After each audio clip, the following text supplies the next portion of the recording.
punsisina hingli makhairi nangbu kauba ngamloi ai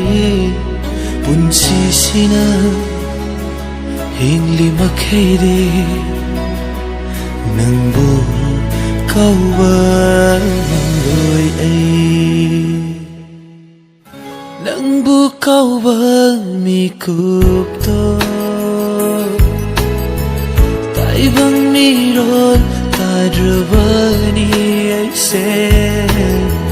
wakal sina kanba ngamli makai nangbu kauba ngamloi ai amok tang thenaba se yabiu kaina rasu kaunaba ngamnaba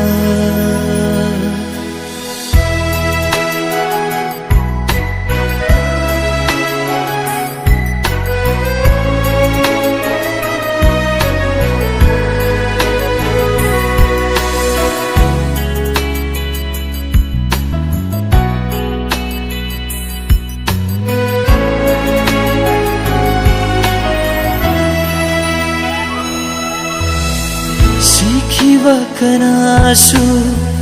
taibangda halakte hinglingai matamda chamthuk na hausi amuktang pokpa miyoi mapokni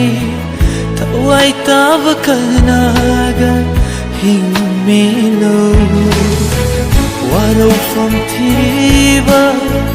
aigi thamoido nangbu nungsibagi ngawani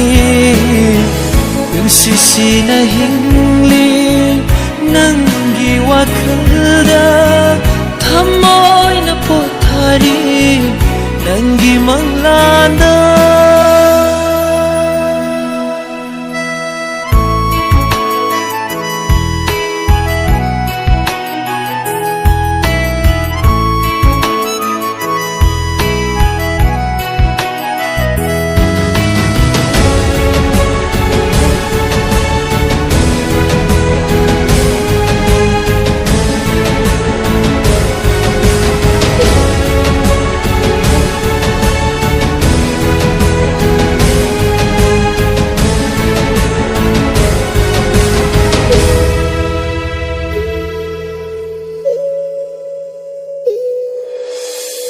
laibak thiba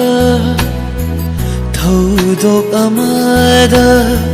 punsi se khangu thakta loi khraba hainingba wahai hairangda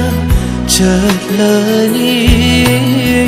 punsi na thamoigi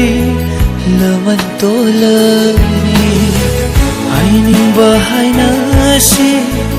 apamba khudingman inglingai dana ai taibang sida ainingba wahai sima hai hallu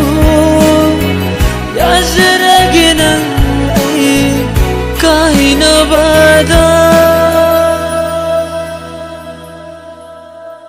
nangbu kauba mi kupto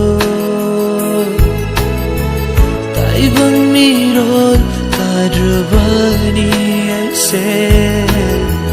wakal sina kanba ngamli makai nangbu kauba ngamloi ai amok tang thenaba se yabiu amok tang thenaba se yabiu kaina rasu kaunaba ngamnaba kaina rasu kaunaba ngamnaba